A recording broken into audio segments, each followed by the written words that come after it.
ಶ್ರೀವಾರಿ ಕನ್ನಡ ವ್ಯಾಕರಣ ತರಗತಿಗೆ ಸ್ವಾಗತ. 10ನೇ ತರಗತಿಯ ದ್ವಿತೀಯ ಭಾಷೆ ಕನ್ನಡದ ಒಂದು ವಾಕ್ಯದಲ್ಲಿ ಉತ್ತರಿಸು. ಎಲ್ಲ ಒಂದು ಪಾಠದ ಒಂದು ವಾಕ್ಯದಲ್ಲಿ ಉತ್ತರಿಸಿ ನಾವು ಇವಾಗ ಒನ್ ಟೈಮ್ ರಿವಿಷನ್ ಮಾಡೋಣ. ಸೊ ಇದು ನಿಮಗೆ ಇಂಪಾರ್ಟೆಂಟ್ ಆಗಿ ಎಕ್ಸಾಮ್ಗೆ ಬಂದೇ ಬರುತ್ತೆ. ಸೊ 10 ಮಾರ್ಕ್ಸ್ ಇದ್ದೇ ಇರುತ್ತೆ. ಮೊದಲನೇದಾಗಿ ಒಣಮರದ ಗಿಳಿ. ಬೇಡನು ಪ್ರಾಣಿಗಳನ್ನು ಕೊಲ್ಲಲು ಮಾಡುತ್ತಿದ್ದ ಉಪಾಯವೇನು? ಬೇಡ ಪ್ರಾಣಿಗಳನ್ನ ಕೊಲ್ಲೋದಕ್ಕೆ ಅವನು ಏನು ಮಾಡ್ತಾ ಇದ್ದ ಅಂತ. ಬೇಡನು ಪ್ರಾಣಿಗಳನ್ನು ಕೊಲ್ಲಲು ವಿಷ ಸವರಿದ ಬಾಣಗಳನ್ನು ಸಿದ್ಧ ಮಾಡಿಕೊಳ್ಳುವುದು ಉಪಾಯವಾಗಿತ್ತು. ಸೊ ಅವನ ಕೆಲಸ ಏನಾಗಿತ್ತು? ಒಂದು ಬಾಣಕ್ಕೆ ವಿಷವನ್ನು ಸವರಿ ಅದರಿಂದ ಅವನು ಪ್ರಾಣಿಗಳನ್ನ ಕೊಲ್ತಾ ಇದ್ದ. ಸೆಕೆಂಡ್, ವಿಷದ ಬಾಣವು ಮರಕ್ಕೆ ಏಕೆ ತಗುಲಿತು? ಸೊ ವಿಷದ ಬಾಣ ಇದೆಯಲ್ವಾ, ಅದು ಜಿಂಕೆಗೆ ಹೋಗ್ಬಿಟ್ಟು ಮರಕ್ಕೆ ಏಕೆ ತಗುಲಿತು ಅಂತ. ಉತ್ತರ, ಜಿಂಕೆಯು ಹಾರಿ ಬೇಡನ ಬಾಣದ ಹೊಡೆತದಿಂದ ತಪ್ಪಿಸಿಕೊಂಡಿತು. ಏನಾಗುತ್ತೆ? ಬೇಡ ಆ ಒಂದು ಗುರಿ ಜಿಂಕೆಗೆ ಇಟ್ಟಿರ್ತಾನೆ. ಸೊ ಆ ಜಿಂಕೆ ಆ ಬಾಣದ ಒಂದು ಹೊಡೆತದಿಂದ ತಪ್ಪಿಸಿಕೊಳ್ಳೋದ್ರಿಂದ ಆ ಒಂದು ವಿಷದ ಬಾಣ ಹೋಗ್ಬಿಟ್ಟು ಏನಾಗುತ್ತೆ, ಆ ಒಂದು ಮರಕ್ಕೆ ಅದು ತಗುಲುತ್ತೆ. ಥರ್ಡ್, ವಿಷದ ಬಾಣವು ಮರಕ್ಕೆ ತಗುಲಿದ್ದರಿಂದ ಆದ ಪರಿಣಾಮವೇನು? ಸೊ ಅದು ಪಾಯ್ಸನ್ ಇರೋ ಒಂದು ಆ್ಯರೋ ಬಾಣ ಇರುತ್ತಲ್ವ, ಅದು ಮರಕ್ಕೆ ತಗುಲಿದ್ರಿಂದ ಮರ ಏನಾಯಿತು ಅಂತ. ಸೊ ವಿಷದ ಬಾಣ ಮರಕ್ಕೆ ತಗುಲಿದ್ರಿಂದ ಮರ ಏನಾಗುತ್ತೆ ಅಂದರೆ ಆ ಮರಕ್ಕೆ ತಗುಲಿದ ಮರ ಒಣಗಿ ನಿಂತಿತ್ತು. ಅಂದರೆ ಅಲ್ಲೇ ಏನೋ ಡ್ರೈ ಆಗಿಬಿಡ್ತು, ಫುಲ್ಲು ಎಲೆಲ್ಲ ಉದುರೋಗ್ಬಿಡ್ತು, ಮತ್ತು ಅದು ಅಲ್ಲೇ ನಿಂತು ಸಡನ್ನಾಗಿ ಅದು ಡ್ರೈ ಆಗಿಬಿಡ್ತು.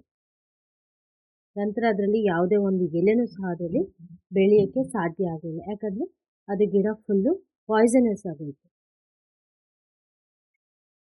ನಾಲ್ಕನೇದು, ಇಂದ್ರನಿಗೆ ಗಿಳಿಯನ್ನು ಕಂಡು ಆಶ್ಚರ್ಯವಾದುದು ಏಕೆ? ಇಂದ್ರನಿಗೆ ಆ ಗಿಳಿಯನ್ನು ಕಂಡು ಅವನಿಗೆ ಯಾಕೆ ಸರ್ಪ್ರೈಸ್ ಆಯಿತು?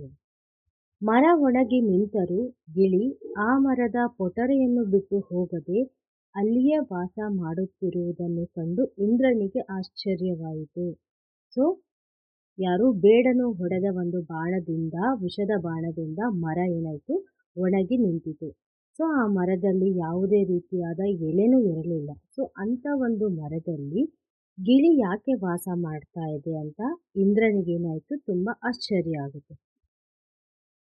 ಫಿಫ್ತ್ ಒನ್, ಗಿಳಿಯ ಯಾವ ಗುಣವನ್ನು ಇಂದ್ರನು ಮೆಚ್ಚಿಕೊಂಡನು? ಗಿಳಿಯ ಒಂದು ಯಾವ ಒಂದು ಗುಣ, ಕ್ಯಾರೆಕ್ಟರ್ ಇಂದ್ರನಿಗೆ ಇಷ್ಟ ಆಯಿತು ಅಂದರೆ ಗಿಳಿಯ ತತ್ವನಿಷ್ಠೆಯ ಗುಣವನ್ನು ಕಂಡು ಇಂದ್ರನೇ ಮೆಚ್ಚಿಕೊಂಡನು. ಅಂದರೆ ಆ ಮರ ಒಣಗಿ ನಿಂತಿದ್ದರೂ ಸಹ ಅದನ್ನು ಬಿಟ್ಟು ಹೋಗೋಕ್ಕೆ ರೆಡಿ ಇರಲಿಲ್ಲ. ಸೊ ಅದನ್ನು ಇಂದ್ರನಿಗೆ ತುಂಬ ಇಷ್ಟ ಆಗುತ್ತೆ. ಇಂದ್ರನು ತನಗಾದ ಸಂತೋಷವನ್ನು ಯಾವ ರೀತಿ ಪ್ರಕಟಿಸಿದನು? ಇಂದ್ರನಿಗೆ ತುಂಬ ಖುಷಿಯಾಯಿತು. ಸೊ ಅದನ್ನು ಯಾವ ರೀತಿಯಾಗಿ ಅದನ್ನು ಎಕ್ಸ್ಪ್ರೆಸ್ ಮಾಡಿದ. ಇಂದ್ರನು ತನಗಾದ ಸಂತೋಷವನ್ನು ಗಿಳಿಗೆ ಬೇಕಾದ ವರವನ್ನು ಕೊಡುವುದರ ಮೂಲಕ ಸಂತೋಷವನ್ನು ಪ್ರಕಟಿಸಿದನು. ಏನಾಗುತ್ತೆ, ಗಿಳಿಯ ಒಂದು ತತ್ವನಿಷ್ಠೆಯನ್ನು ಕಂಡು ಇಂದ್ರನು ಗಿಳಿಗೇನಾದರೂ ವರ ಕೊಡಬೇಕು ಅಂತ ಹೇಳ್ಕೊತಾರೆ. ಸೊ ಏನು ಮಾಡ್ತಾರೆ, ಇಂದ್ರ ಗಿಳಿಗೆ ಬೇಕಾದ ವರವನ್ನು, ಅಂದರೆ ಏನು ಗಿಫ್ಟ್ ಬೇಕು ಅಂತ ಕೊಡುವುದರ ಮೂಲಕ ಅವನ ಒಂದು ಸಂತೋಷವನ್ನು ಅವನು ವ್ಯಕ್ತಪಡಿಸ್ತಾನೆ. ಅದೇ ರೀತಿಯಾಗಿ ಸೆಕೆಂಡ್ ಚಾಪ್ಟರ್, ಹಸಿ ಮಸಿ ಕೃಷಿ. ದೇಶದ ಉದ್ಧಾರ ಯಾರನ್ನು ಅವಲಂಬಿಸಿದೆ ಎಂದು ಲೇಖಕರು ಹೇಳಿದ್ದಾರೆ. ದೇಶ ಉದ್ಧಾರ ಆಗಬೇಕು ಅಂದರೆ ಯಾರು ನಾವು ಡಿಪೆಂಡ್ ಆಗಬೇಕು ಅಂತ ಹೇಳ್ತಾ ಇದ್ದಾರೆ. ದೇಶದ ಉದ್ಧಾರ ಸೈನಿಕ, ಸೋಲ್ಜರ್, ಸಾಹಿತಿ, ಕವಿಗಳು ಮತ್ತು ಸಾಹಿತ್ಯ ಅಂದರೆ ಪೊಯೆಟ್ಸ್ ಮತ್ತು ರೈತ, ಫಾರ್ಮರ್, ಇವರನ್ನು ಅವಲಂಬಿಸಿದೆ ಎಂದು ಲೇಖಕರು ಹೇಳಿದ್ದಾರೆ. ಈ 3 ಜನ ಬೇಕೇ ಬೇಕು ನಮ್ಮ ದೇಶಕ್ಕೆ. ಹಸಿ ಮಸಿ ಎಂದರೇನು? ಹಸಿ ಎಂದರೆ ಯುದ್ಧ, ಮಸಿ ಎಂದರೆ ಸಾಹಿತ್ಯ ರಚನೆ.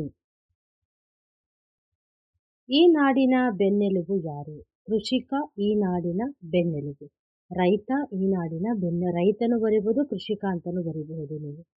ಶ್ರೀ ಪಂಡಿತಾರಾಧ್ಯ ಶಿವಾಚಾರ್ಯರು ಏನೆಂದು ಖ್ಯಾತರಾಗಿದ್ದಾರೆ? ಶ್ರೀ ಪಂಡಿತಾರಾಧ್ಯ ಶಿವಾಚಾರ್ಯರು ರಂಗಜಂಗಮ ಎಂದು ಖ್ಯಾತರಾಗಿದ್ದಾರೆ. ಶ್ರೀ ಪಂಡಿತಾರಾಧ್ಯ ಶಿವಾಚಾರ್ಯರಿಗೆ ರೋಟರಿ ಸಂಸ್ಥೆ ಯಾವ ಪ್ರಶಸ್ತಿ ನೀಡಿದೆ? ಶ್ರೀ ಪಂಡಿತಾರಾಧ್ಯ ಶಿವಾಚಾರ್ಯರಿಗೆ ರೋಟರಿ ಸಂಸ್ಥೆಯು ಪಾಲ್ ಹ್ಯಾರಿಸ್ ಪ್ರಶಸ್ತಿಯನ್ನು ನೀಡಿ ಅವರನ್ನು ಗೌರವಿಸಿದೆ. Main answer Paul Harris. Third chapter, Ganayogi Pandit Puttaraja Gavai. ಪುಟ್ಟರಾಜರ ತಂದೆ ತಾಯಿಯ ಹೆಸರೇನು? ಪುಟ್ಟರಾಜರ ತಂದೆ ರೇವಣ್ಣಯ್ಯ, ಅವರ ತಾಯಿ ಸಿದ್ದಮ್ಮ. ಶ್ರೇಷ್ಠ ಗುರುವಿನಲ್ಲಿ ಎಂಥ ಶಕ್ತಿ ಇರುತ್ತದೆ? ಶ್ರೇಷ್ಠ ಗುರುವಿನಲ್ಲಿ ಶಿಷ್ಯರ ಮನಸ್ಸನ್ನು ಓದುವ ಶಕ್ತಿ ಇರುತ್ತದೆ. ತಾಯಿ ಸಿದ್ದಮ್ಮ ಪಂಚಾಕ್ಷರಿ ಗವಾಯಿಗಳಲ್ಲಿ ಏನೆಂದು ಬೇಡಿಕೊಂಡಳು? ತಾಯಿ ಸಿದ್ದಮ್ಮ ಪಂಚಾಕ್ಷರಿ ಗವಾಯಿಗಳಲ್ಲಿ ತನ್ನ ಮಗನನ್ನು ಮನೆಗೆ ಕಳುಹಿಸಿಕೊಡುವಂತೆ ಬೇಡಿಕೊಂಡಳು. ಪುಟ್ಟರಾಜರು ಯಾವ ಯಾವ ಭಾಷೆಗಳಲ್ಲಿ ಪಾಂಡಿತ್ಯ ಗಳಿಸಿದರು? ಪುಟ್ಟರಾಜರು ಕನ್ನಡ, ಹಿಂದಿ, ಸಂಸ್ಕೃತ ಭಾಷೆಗಳಲ್ಲಿ ಅವರು ಪಾಂಡಿತ್ಯವನ್ನು ಗಳಿಸಿದ್ದರು. ಪುಟ್ಟರಾಜರು ಖಾದಿ ಬಟ್ಟೆ ತೊಡಲು ನಿರ್ಧರಿಸಿದ್ದು ಏಕೆ?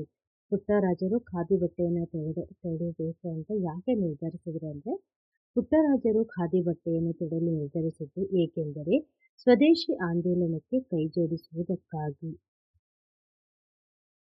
ಅದೇ ರೀತಿಯಾಗಿ ನೆಕ್ಸ್ಟ್ ಕ್ಲಾಸಲ್ಲಿ ನಾನು ಇನ್ನು 3-4 ಚಾಪ್ಟರ್ಸ್ ಇದೆ. ಸೊ ಇದೇ ರೀತಿಯಾಗಿ ಉತ್ತರಗಳನ್ನು, ಇಂಪಾರ್ಟೆಂಟ್ ಕ್ವಶನ್ಸ್ನ ಅಪ್ಲೋಡ್ ಮಾಡ್ತಾ ಇರ್ತೀನಿ.